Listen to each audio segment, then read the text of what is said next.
Special thanks to Horizon Therapeutics for sponsoring the Special Fathers Network Dad to Dad podcast, working tirelessly to research, develop, and bring forward medicines for people living with rare and rheumatic diseases. Discover more about Horizon Therapeutics' mission at horizontherapeutics.com. Be mindful of the whole individual, and feel certain that you'll always find something that they excel at that makes them exceptional, that brings your heart open. And find that when you open your heart, when you love people who they are, they turn into who you love. That's my observation. That's our guest this week, Dr. John DeMartini, a world-renowned human behavior specialist, an author, and a global educator. He's studied over 30,000 books across all academic disciplines, and he's our guest this week on the Special Fathers Network Dad to Dad podcast. Say hello now to our host, David Hirsch.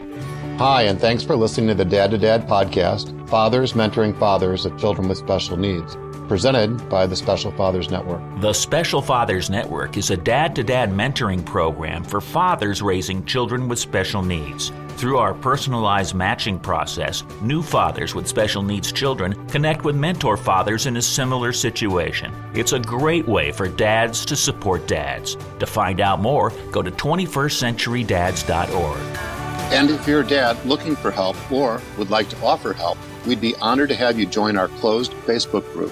Please go to facebook.com/groups and search Dad to Dad. Now let's hear this incredibly fascinating conversation between Dr. John DeMartini and David Hirsch. I'm thrilled to be talking today with Dr. John DeMartini of Houston, Texas, who's the father of three, a world-renowned specialist in human behavior, a researcher, author, and global educator. Dr. DeMartini is the founder of the global education organization, the DeMartini Institute, which is over 72 courses on self-development, life mastery, and leadership in its extensive curriculum. He studied over 30,000 books across all defined academic disciplines and has synthesized the wisdom of the ages, which he shares on the stage in over 100 countries. He's also been the author of 40 self-development books, including the bestseller, The Breakthrough Experience, and the new global release, The Values Factor. He's also been featured in documentary films such as The Secret, The Opus, Oh My God, alongside Ringo Star, Seal, Hugh Jackman. He has shared the stage with some of the world's most influential speakers, such as Stephen Covey, Sir Richard Branson, and Deepak Chopra. John, thank you for taking the time to do a podcast interview for the Special Fathers Network. Thank you for having me. I was looking forward to it. On a personal level, you're the proud father of 3 adult children and a new grandchild. Let's start with some background. Where did you grow up? Tell me something about your family. Born in Houston, Texas, 1954. I had a bit of a challenge at the beginning because I had my arm and leg turned in, kind of a pigeon arm and leg, they called it. And I had to wear braces from 1.5 to 4. And I also had a speech impediment and had to wear buttons and strings in my mouth, all these little exercises. So I had a bit of a perfect challenge to start my journey. A restriction on the body a bit and an inability to communicate, which is interesting because I full-time travel and I speak today. So that's the blessings of this challenge. The image I have in my mind is the young Forrest Gump at the beginning of the movie, right? He's got these leg braces, and he's sort of awkward, and then he sort of breaks loose, right, from the shackles, if you will. That's sort of the vision that you've created in my mind. My dad used to come home about 6 o'clock at night, and he would turn this corner from Buffalo Speedway to Norris Street, and I would run down there and make sure I was there when he came. The second I got out of my braces, I would run just to show him that I could keep my leg and arm straight. So he would kind of go slow and try to race me down the street, always making sure I won. And I would then demonstrate that I could keep my arm and leg straight. I said, because if I can keep my arm and leg straight, I won't have to go back in the braces. And so that was something that my dad did for me. He encouraged me to be accountable, I think at a young age, because I saw that I had that. And I know that the speaking ability was hindered. So he would ask me questions and bring it out of me to try to make sure I would try to articulate that. And so I had pretty cool parents. They had their own subtle way of trying to give me encouragement along the journey. My recollection was that you have an older sister, and I'm sort of curious to know, what did your parents do for a living? My father was an engineer in background and worked for Hudson Engineering. And then he ran into my mom there. And then he moved to Houston to work for Hudson. And then he decided that he wanted to open up as an entrepreneur his own business and opening up a plumbing industry, a plumbing store. My mom was more of an artist and more kind of the artsy. He was like the left brain and she was like the right brain, I guess you could call it. And he was more, logical and she was more, creative. And he was studying, more the sciences and she was more studying the aesthetics. So they were complementary opposites, as you find in many relationships. But Hudson Engineering is what they started with. That's where they met. I was formed right not too long after. My sister was first, obviously by 2 years, but I came about by that. And I remember when he moved from our first little house there in Houston, which I faintly remember, to the original house that I grew up in. And I remember he used to walk to the corner and take a bus to work because he didn't drive. He came from the New York area. And then the day in 1956, we got our first car. And if we ate all our vegetables and swallowed them, we could go out to the car and listen to the radio, because we didn't have a radio in the house. We had a radio in this car. It was a novel thing. And we used to beg our dad to drive us around so we could be seen in this car, because it was like the coolest thing to be in a car with a radio. And it was like an amazing accomplishment back in 56. Yeah, well, you're dating yourself a little bit, but I can relate to it. I remember when I was growing up, what you described as sort of a status symbol, right? A car, a radio in the car back in the day. And I remember a number of years later than that, if you had a CB antenna on the back of your car, right, you were sending a message to people, right? I don't know what the message was, but I thought, you're sort of like dialed in, right? You're able to. You had access to the police, and you could tell them what to do. It was like that was it. You had special connections to government and the powers to be. I remember walkie-talkie. My first communication system was a string between two cans, and we would get as far as we possibly could in trees, and I mean a long way, hundreds and hundreds and hundreds of feet. And the string would go almost down to the ground, and we'd make sure it didn't touch the ground. And we would talk to these cans through these trees, climbing these trees. That was my first communication process, trying to talk to my buddies through a can. I love it. Well, thanks for sharing. It's a trip down memory lane. So my recollection was that you were diagnosed with dyslexia. And I don't know at what age that was, but that really was a wrench in the gears from an educational standpoint. And from your own perspective, what did the world look like as you started school, first grade and beyond? Well, when I started, I guess you could say kindergarten class, we called it in those days, I had a Mrs. Farmer. And for some reason, I had an ability to draw 3 dimensions, color 3 dimensions. The girls used to draw a blue sky and a green grass at the bottom, and there'd be white in between. There was no perspective. I seemed to be able to do the perspective, and I was enjoying sharing perspective with the girls. And the teacher would yank me away from the girls, put me over with the boys, and stick a red and black Crayola in my hand and say, "You are a boy, you're to draw army and cars." That's what boys do, army and cars. Now, I haven't had a car in 32 years. I haven't driven a car in 32 years, and I didn't go to Vietnam, and I wasn't in a war, so I didn't relate to it. And I think I still like looking at pretty girls, but Italian blood, I guess. But the teacher saw I didn't want to play with the boys, and I would sneak over back with the girls. Being Italian, I'd sneak back to particularly this Martha Rose Scartosi. She was the hot Italian chick at the time. And I used to sneak back over there, and the teacher pulled me back, and finally she said, "If you're not going to be a boy, I'm not going to let you play with the girls. You're going to play with yourself in the center of the room." And so I was put in the center of the room for a reason. My teachings are about a balance of the pairs of opposites today. And I really believe that all these events in our life that we think are crises are actually have a hidden order to them that we may not see initially. But eventually when we wake up to it, we go, wow, thank you.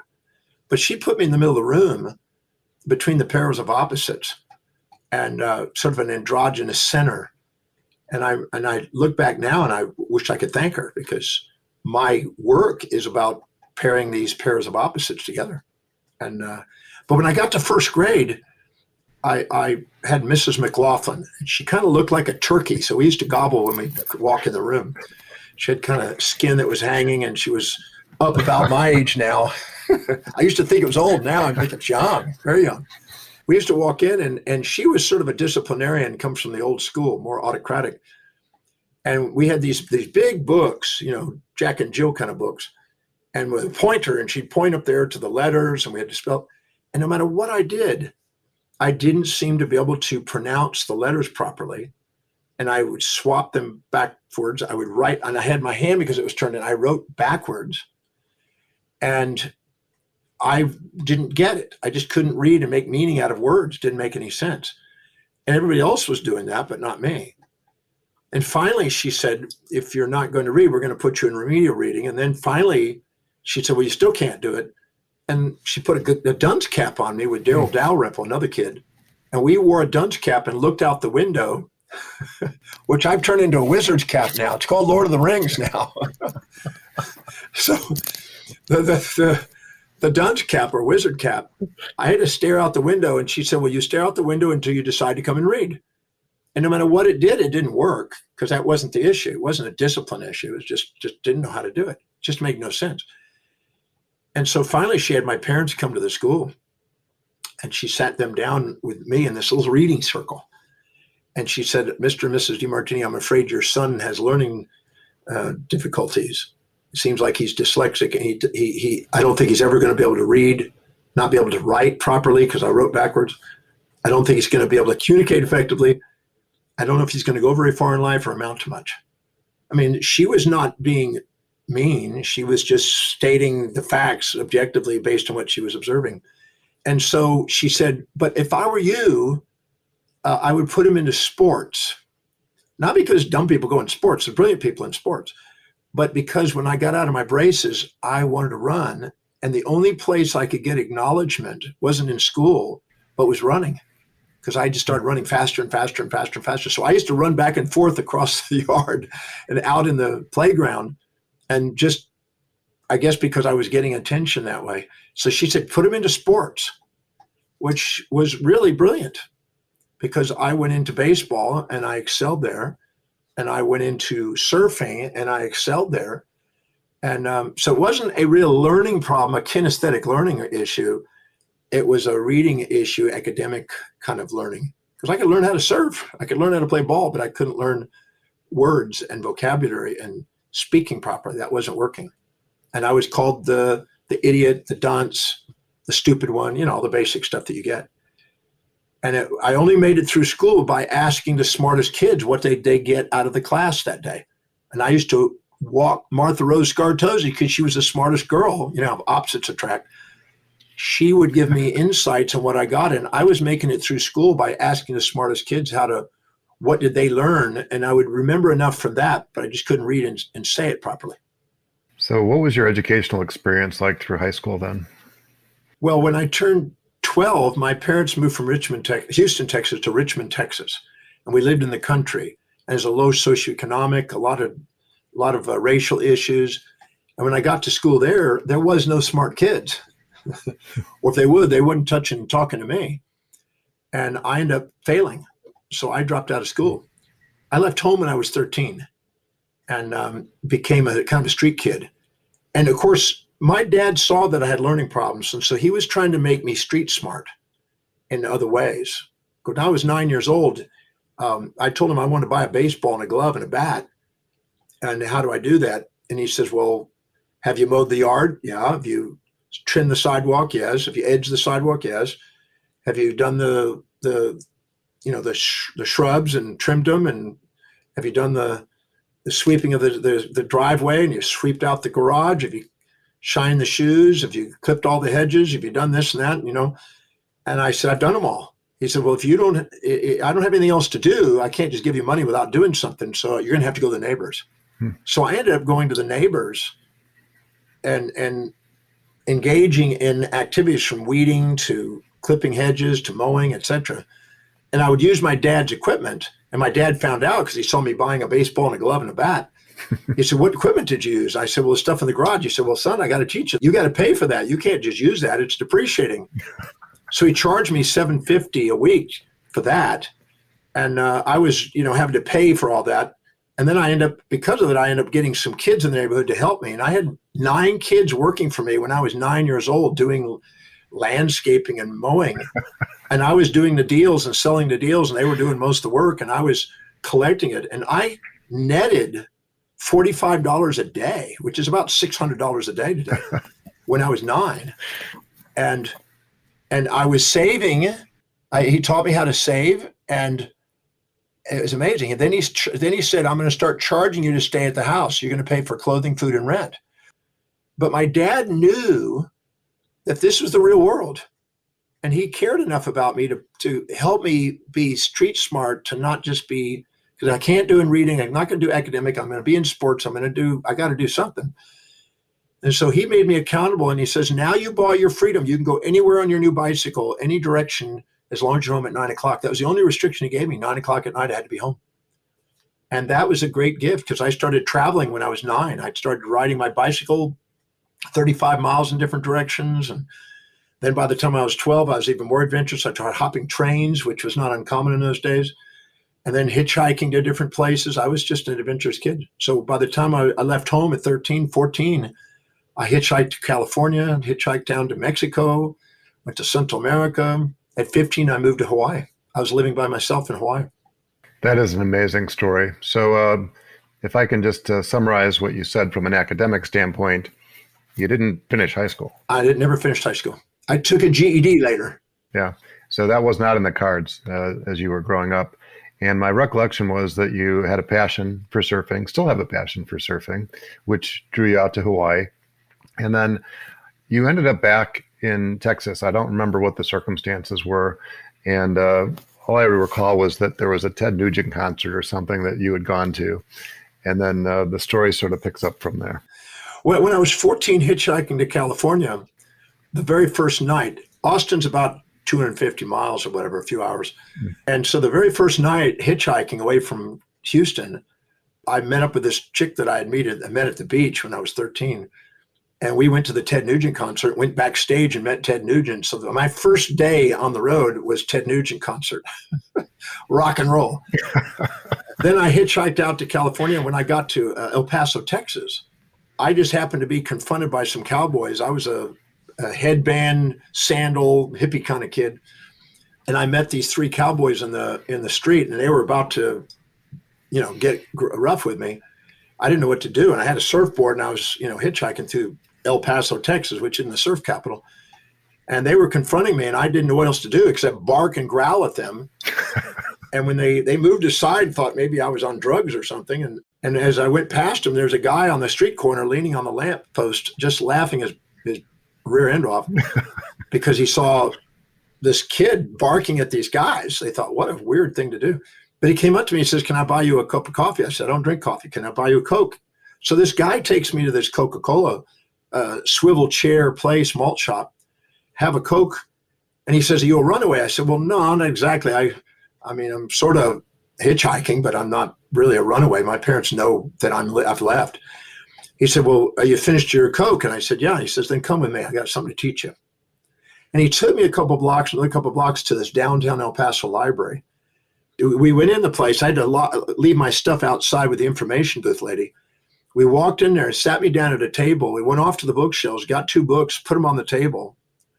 And he said, there's 2 things I want to teach you. You got to promise me you'll never forget this. He said, number 1 is don't ever judge a book by its cover, for it'll fool you. Because you probably think I'm some old guy in the street, some old bum in the street.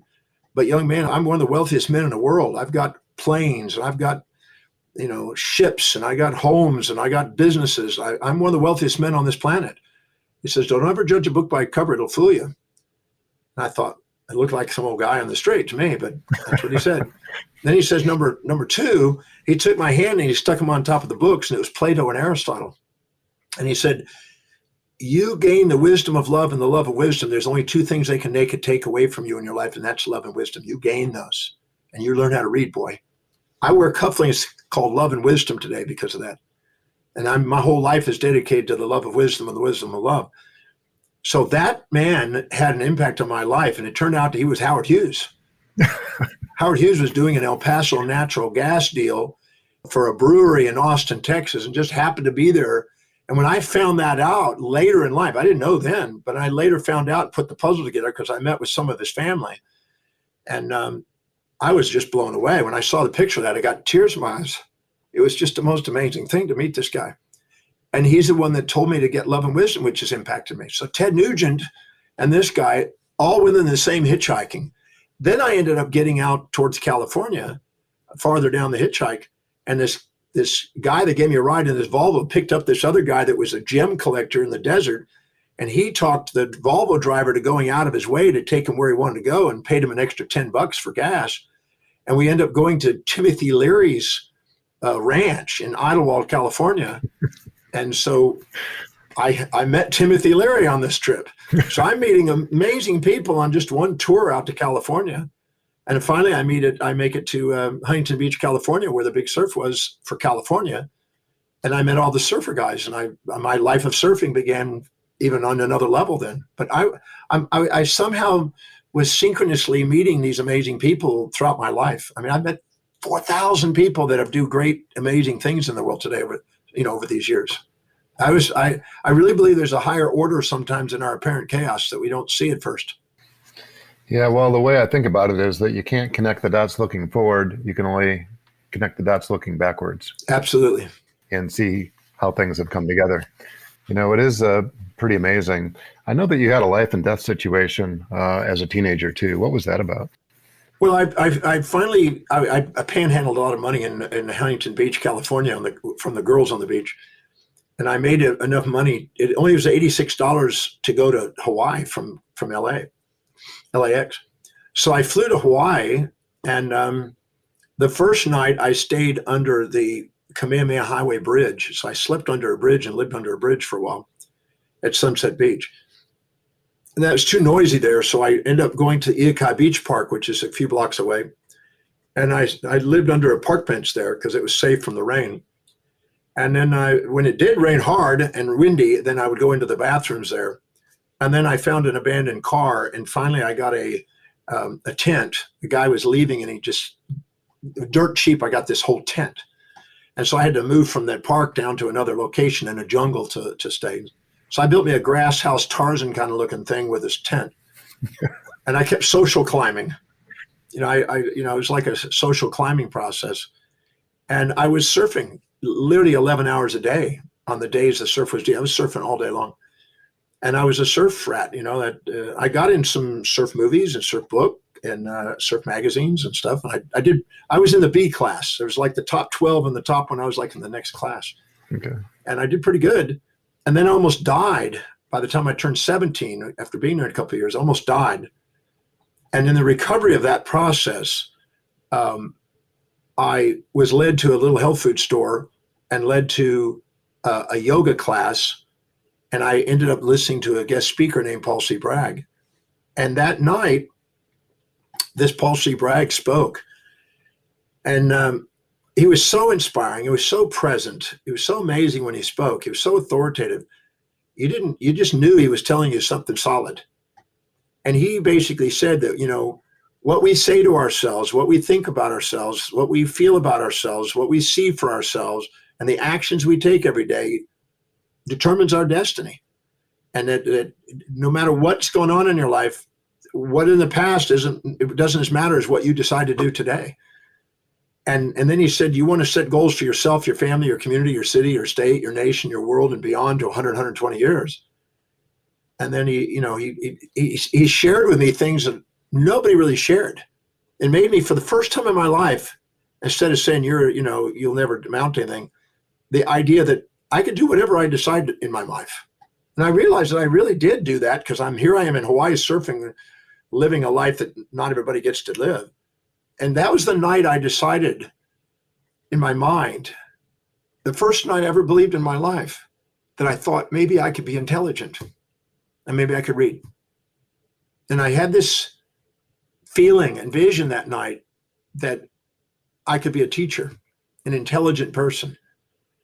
And that was the beginning of a new trajectory that night. That one man in 1 hour shifted my life and got so, it just shook the whole foundation of my existence at the time. And that was the beginning of me attempting to go back and trying to learn how to read and trying to go back and try to go to school.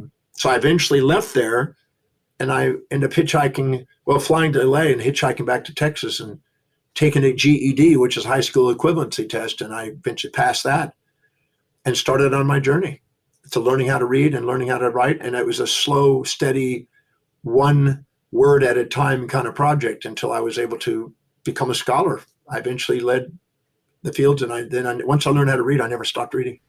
Yeah, well, my recollection was that you went to the University of Houston and you got a bachelor's degree, and then you went on to study chiropractic medicine at the Texas Chiropractic College, where you graduated in 1982 at the top of your class. And I'm wondering, was it during that period of time that you really developed this love for reading and knowledge, or was it after that? What happened was I took this GED, I passed it. It was a guess. It was a miracle. And I really did. I thought there was something supernatural happening because I couldn't even read half the questions. And I just intuitively closed my eyes and put a pencil to the paper and I figured I got nothing to lose. But I somehow miraculously passed the test. And then when I tried to go on to college, my first class I took was English and history.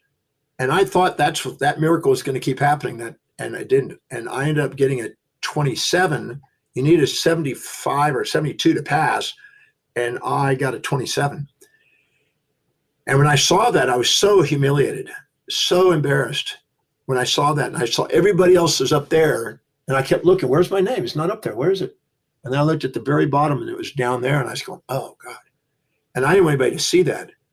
And I ran to my car, and I sunk down in the car, and I cried, and I drove home really slowly on the side of the road, on the shoulder, just bawling, just thinking this whole thing about being a teacher is just illusion. And all I could do is hear this first grade teacher running in my head. He'll never read, he'll never write, and all that. And I thought, okay, I guess I'm going to do it. But inside there was a part of me that was like building momentum towards wanting to learn how to read. And all of a sudden it's like I had this jolt. And I remember going home and I was curled up in a fetal position underneath a Bible stand at my parents' house. My mom came home from shopping and she saw me when she walked by the living room. She said, what on earth has happened? What happened, son? I said, I blew it. I guess I don't have what it takes. I guess I'll never read, write, or communicate, never mind thing. And she said, what happened? I said, I got a 27 and I did 70 something to pass. And she just paused and it was just like time stopped. And then she put her hand on my shoulder and she said, son, whether you become a great teacher and philosopher and travel the world like you dream, which is what I told her I wanted to do, or you want to go back to ride giant waves in Hawaii like you've done, or return to the streets and panhandle as a bum like you've done, I just want to let you know your father and I are going to love you no matter what you do. And I needed that at that moment. When she said that, my hand went into a fist of determination.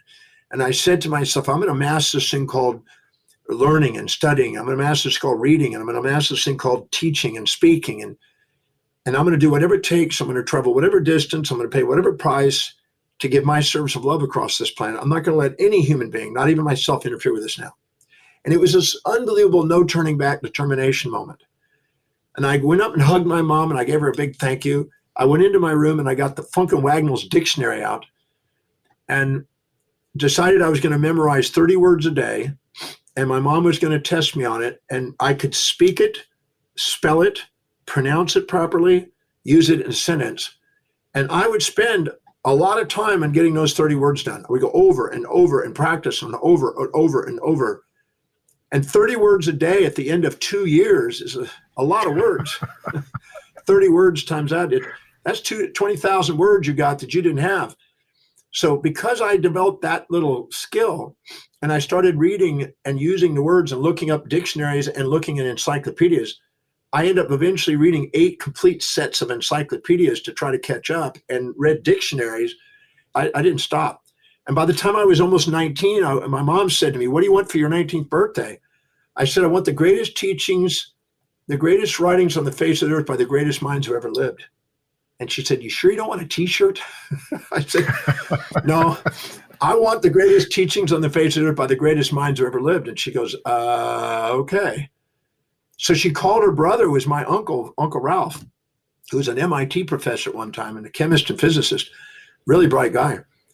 And as a gift, Uncle Ralph sent me 2 giant 6 by 6 by 6 foot wooden crates filled with thousands of books down to my parents' house. And I remember going out there off this flatbed truck. It's put on the ground, and I went out with the crowbar and opened these crates up and carried thousands of books, 10 books, 15 books at a time, and filled my room with books. And I had one little yoga mat in the middle, and I just had books everywhere. And I was in heaven. I didn't care about anything else. And I started to read 18 to 20 hours a day, sleeping about 4 in a meditative position. And I just read. And I wanted to catch up. And I wanted to study the laws of the universe. And these were the greatest philosophers, scientists, Nobel Prize winners, theologians. It was just amazing collection of books this guy sent. And that turned my life around. I just didn't care about anything else except reading. I didn't care about dating. I didn't care about anything else except doing the jobs that I was responsible for and reading all day. And it's still to this day, I research, write, travel, and teach. That's it. I've delegated everything off my plate. I don't do anything else. I read every single day. So did that lead you going to college then? Is that what the impetus was, to go to college or not? Well, I went back and I started to pass, and then I started to excel. And then people started asking me questions. That was one of the most rewarding moments of my life, when I had the first student ever ask me to try to teach them something. That was like unbelievable. And my teaching career started. By the time I was at the University of Houston, from the first little Wharton Junior College, I had 100, 125, 150, sometimes swelling up to 400 students gathered under the trees. While I would do my yoga, they'd come up and ask questions, and they would just gather, and it became a daily ritual. So my teaching grew. And by the time I went to professional school, I was teaching 7 nights a week. And I've never stopped. I still teach 7 days a week pretty well, 50 years later. So did you think that you wanted to be a chiropractor? I remember that was part of your educational background. That's what I'm sort of curious about.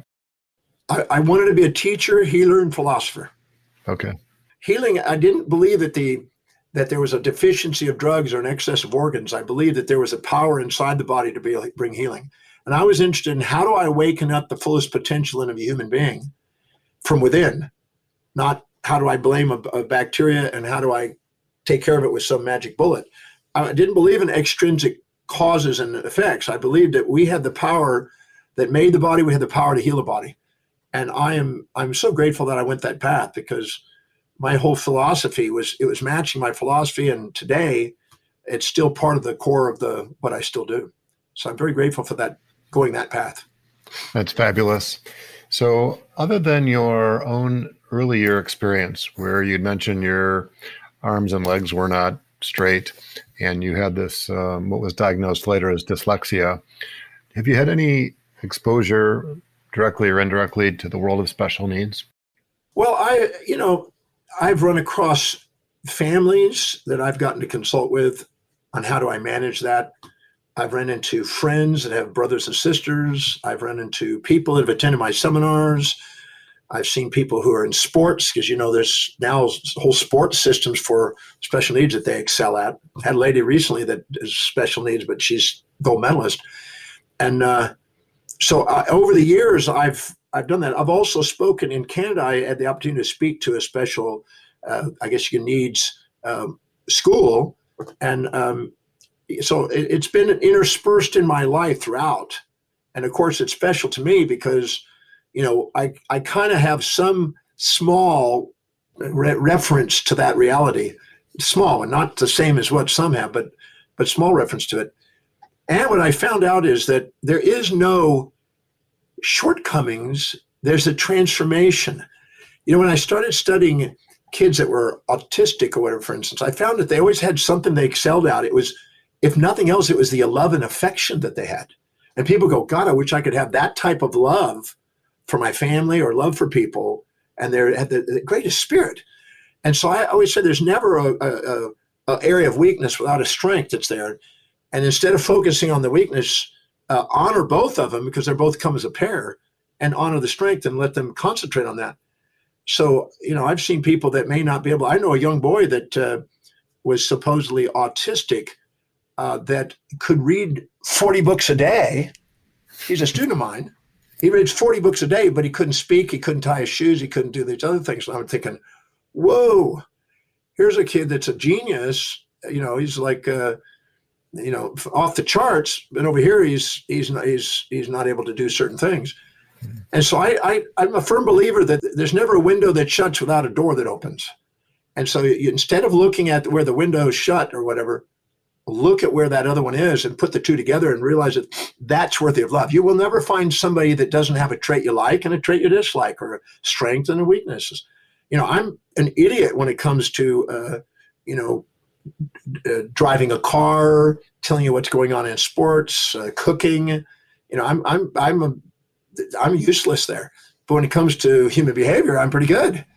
So I've got my areas of strength, and whatever's high on my values, I excel at. Whatever's low I'm an idiot.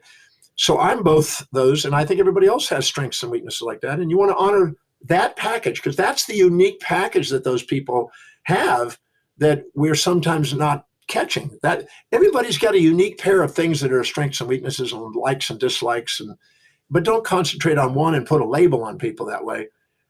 Go look for the whole picture. Be mindful of the whole individual, and I feel certain that you'll always find something that they excel at that makes them exceptional, that brings your heart open. And find that when you open your heart, when you love people who they are, they turn into who you love. That's my observation. Yeah, well, I love it. I wish we could go on and on, but I want to focus on one thing.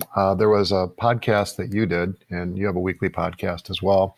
And it was entitled The 7 Powerful Parenting Strategies. And we don't have time to go into detail with each of these, but I'm wondering if we could use those as sort of a stepping off point. The first of which I understood to be how values and priorities emerge and come into existence, which is related to one of the other 7, which is honoring what each family member values. And I'm wondering if you can put that into context for the families that we're talking about, the families that are raising multiple children, typically with not marginal differences, but in some cases, huge differences. Well, the thing you do is you find out, the first thing to do is go in and find out what they value, the child's value. Because regardless of what their situation is, they have a set of values. They have things that are important to them. And even if you're in a little baby crib and you see a little baby there at a very young age, you put something in that crib, and I guarantee the child will stick it in its mouth and explore it and hold it and sleep with it and everything else if it's valuable to it. And if it's not valuable, he'll scream and holler and kick and do whatever to get it away. So you can pay a close attention and find out what's really valuable to them. The question is, are you wise enough to not judge what they value? This is where a lot of parents are going, well, no, that's not the right values. You need to be doing this. You should be doing this. Anytime you hear yourself saying you've got to, you have to, you must, you should, you ought to, supposed to, you need to, that's a projection of authority down disrespectfully onto a child's value system.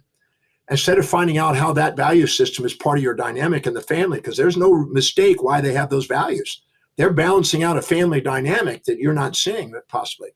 So the first thing is get off the high horse and level the playing field and realize that they have a set of values. Find out what it is and ask how specifically is those values helping you. If you do, you will have a different dialogue, a different respect level, and they'll listen to you. They won't be a defiant little kid. They won't be attention deficit around you. They'll be listening because now you're talking in their values. There's nothing that needs changing, nothing I need to regret. There's nothing that I wish was different. There's just thank you.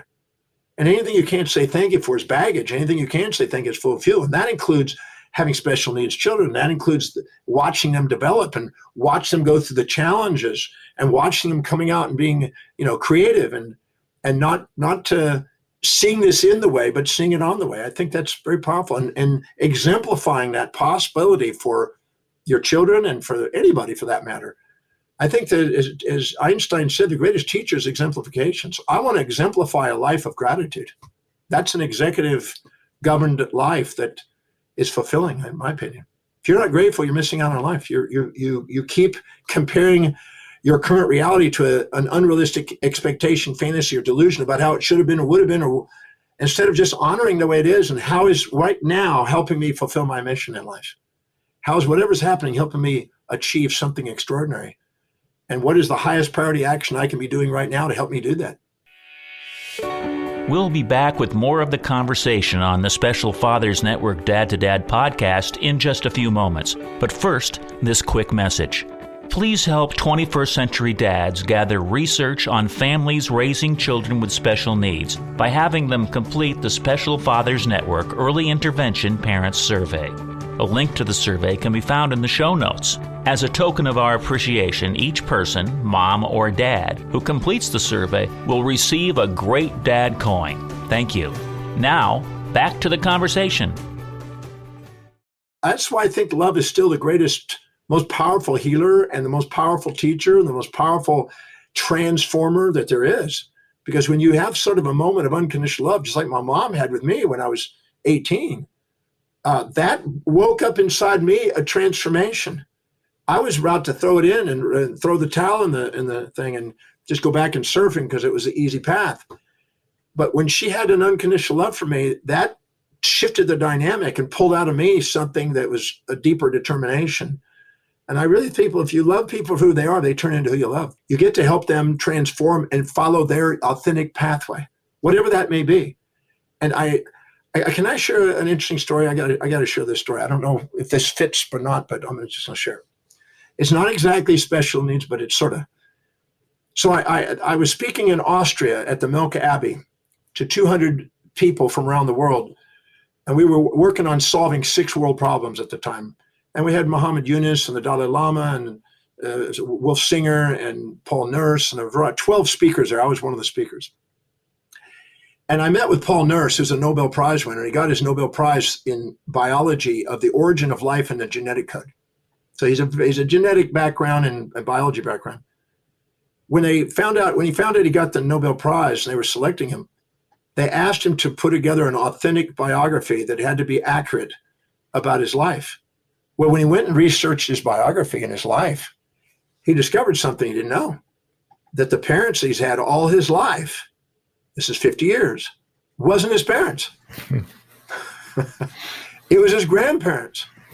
And he had a sister that was 12 years older than him, that when she was 12 years old, she got pregnant and had him. Oh my gosh. But the parents didn't want anybody to know about it. So they took her away and pushed her into another country. And then when she had the baby, took the baby and raised the baby because she was incapable of doing it, but disowned the child. So they disowned the 12-year-old, right? Because it's humiliated the family by being pregnant, right? That was the idea at the time. So he was raised with a void of love, a void of what's my origin, what's my genetic code. So from this young age, he wanted to know what's the origin of life and it was fascinated by genetics. So when he got his Nobel Prize and he found this out, he insisted that his biological mother be there at the acceptance. Now, this means that the self-righteous parents that are condemning her for all those years have to be humbled. And the person that's been condemned has to be lifted. And this is nature's way of bringing things into equilibrium. This is the magnificent perfection of this. So he insisted that they are all together sitting next to each other. And there was a family reunion at the Nobel Prize where the family was honored. And the daughter who was rejected as something flawed was now honored for the magnificence that was unseen. But instead of waiting 50 years to see the magnificence unseen, had the wisdom of the ages without the aging process by looking now. The special, quote, needs aren't missing anything. They're just in another form. And finding that is what the message of that story, why I wanted to share that story. That's a very powerful story, John. I'm blown away by it, honestly. And I'm wondering how many other situations like that, known, unknown, in people's lives are like the driving force, like you just mentioned. I wish we had more time to take a deeper dive. I think the best I can offer is that let's not make this the last time that we have a conversation and take a deep dive on some of these important issues to help these families who are raising children, and in particular, in most cases, children with special needs, as that's defined in society today. And I'm wondering if there's any particular advice that you might be able to share in closing with a parent or parents that find themselves overwhelmed or burdened by their parenting situation. Well, just what popped in my head as you said that is another story of a lovely lady who had a super high achieving daughter, was off the charts, and had every imaginable thing she was accolading in, and was just the super high, and an autistic son. That was the complete complementary opposite. So in the family dynamic, you'll see these complementary opposites, kind of like particles and nanoparticles. And so she was like the one that you could not do anything wrong. And of course, he couldn't do anything right to the mother, because the mother is humiliated by one and proud of the other one. But then all of a sudden, the daughter dies. She is killed. And all of a sudden, the mother is now living in a perception of grief of the fantasy, and now accentuating the torture of the nightmare. And so she comes to the breakthrough experience, my signature program that I do, and I explain the pairs of opposites in the family, and I explain the summation of all the values in a family dynamic always cancel each other to make a whole love, to try to teach people how to love all parts and not be right, but be love. And what she did is she ended up doing what I call the DeMartini method on her daughter and taking her off the pedestal and finding down the downsides of the daughter so he could appreciate the upsides of the son. And when she was sitting there and comparing him to this fantasy that she had about her, which was part of the reason why she ended up having death, because the pressure was unbelievable. And what happened is when she ended up coming up with the drawbacks and actually breaking her fantasy about her daughter, and then finding the benefits of her son, because I made her do that, made her come up, what was another downside of that, another benefit of the son. And she got him to the balance level, and she had tears of gratitude, and she saw the value of both of them in her life and the perfection of them both. He spoke. Oh my God. That just gives me chills. Chills, tears, unbelievable. He shifted his dynamic. So I'm pretty convinced there is family dynamics sometimes playing out roles in these experiences. And that's why I recommend doing the method, the balancing method on that, the DeMartini method on that, to help appreciate all the parts of the family. Because when you love the family for what it is, it turns into what you love, just like the individual. Yeah, well, I'm wondering also, in addition to the breakthrough experience that you're talking about, which I understand to be the signature program and the work you do, if there's a book or a resource that we should highlight for parents. I think the Values Factor book is a good start, because understanding human behavior and understanding human values is crucial. And there's a section in that book on family. And I think that that's an eye-opener, because it'll address what I just mentioned here. That's a good one. And there's also a little parenting audio CD program that I have, is probably online, that is usually smashes some of the fantasies and some of the myths that the family is. Because so many people are putting pressure on their family without realizing that that's not going to get the outcome that they're wanting. They're anytime you're trying to get a one-sided family, all peace, no war, all nice, no mean, all kind, no cruel, and all this moral hypocrisies that we get trapped in, you're guaranteed to accentuate the polarities instead of actually integrate them. So that might be helpful, the book and that little CD or online program on parenting that I did, because that's usually when parents listen to that, they just go, oh my God, I can't believe I didn't get this. No, why didn't nobody tell me this? And then the moment they do that, there's like a huge release, because now what they thought was chaotic and needed fixing doesn't need fixing. You can start loving people. And there's a great realization, because people literally have delusions and fantasies about how life's supposed to be instead of honoring the way it is. Yeah, well, I'll be sure to seek those out. We'll include that in the show notes, so it'll be as easy as possible for people to find. And on a much more superficial level, I should say, I can remember that my wife and I had these visions that our kids were going to go to the same colleges that we went to. I went to the University of Illinois, and she went to Notre Dame undergrad. And we went 0 for 10, John, right? And despite the effort we both made, mostly I'll just say that the kids had Notre Dame outfits from the time they were 6 months old. They went to camps, summer camps at Notre Dame. They got to go to different sporting events at Notre Dame University. And some of them threw Mom a bone and applied to Notre Dame, got accepted, but decided, for their own reasons, that they wanted to go someplace else. And I think that it has to do with, pursuing their dreams as opposed to their parents' dreams. And I'm glad that they had the strength of character, right, to follow their own dreams, because that's what we told them. You get the grades, you get the test scores, you can go anywhere you want, right? But in the back of our minds, we were still thinking, hey, if Notre Dame was good enough for Mom and University of Illinois was good enough for Dad, why wouldn't they be good enough for you? So there was a lot of learning taking place then. Anyway, I'm not looking to wait. Can I share another little story? Can I share another little story? By all means. my dad had the plumbing business, right? And so he kind of in the back of his mind, he never really put a lot of pressure on it, but he had kind of in the back of his mind that maybe I'll take over the plumbing business, right? Now, I did work there because that was the way I made money to go to school and things, but it really wasn't my dream to run the plumbing business. It just wasn't my heart. And one day I had to go out and repair a broken pipe underneath a house. It was 22 degrees. It was ice and rainy ice stuff. I mean, it was just a mess, slosh. And I was underneath there, and the mud was so thick, I was literally freezing to death in the mud and everything else, repairing this pipe. And I think the universe gave me that experience just to make sure I made my decision clear. And I remember coming out of that house, and I said, I decided I'm not doing this. And I came to my dad, and he almost burst out laughing. He goes, well, you made your decision, son. That's what matters.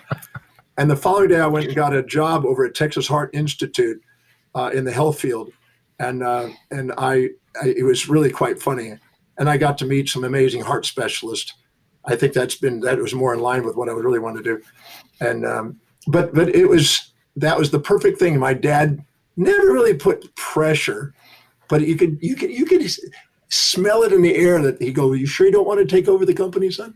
He wanted to be able to pass it on. He turned it over to the perfect man eventually. I mean, and who still owns that company to this day. I would not have been the guy. My heart was to travel the world and teach and study health. Yeah, well, I love this story. Thank you for sharing. Let's give a special shout out to our mutual friend, Dr. Richard Schuster, for making the introduction. Yes, thank you. Thank you, Richard.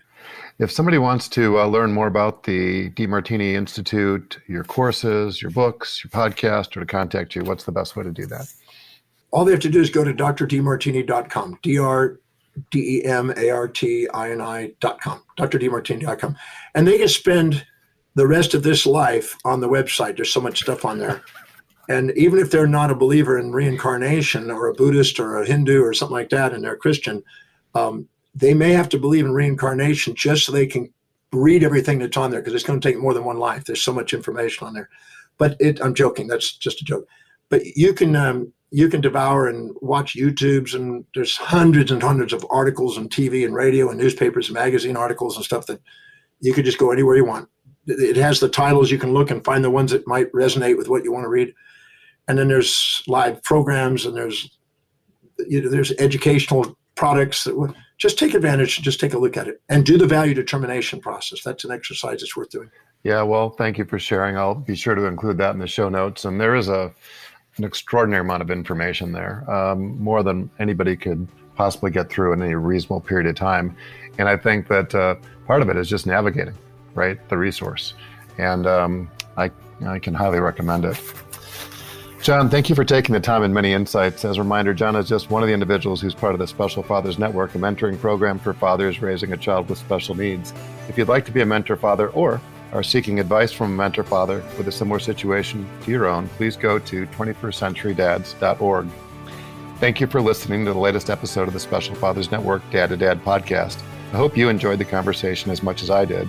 As you probably know, the 21st Century Dads Foundation is a 501c3 not-for-profit organization, which means we need your help to keep our content free to all concerned. Would you please consider making a tax-deductible contribution? I would really appreciate your support. John, thanks again. Thank you. Appreciate a great interview. And thank you for listening to the Special Fathers Network Dad to Dad podcast. The Special Fathers Network is a dad-to-dad mentoring program for fathers raising children with special needs. Through our personalized matching process, new fathers with special needs children match up with mentor fathers in a similar situation. It's a great way for dads to support other dads. To find out more, go to 21stcenturydads.org. And if you're a dad looking for help or would like to offer help, we would be honored to have you join our closed Facebook group. Please go to facebook.com/groups and search Dad to Dad. Lastly, we're always looking to share interesting stories.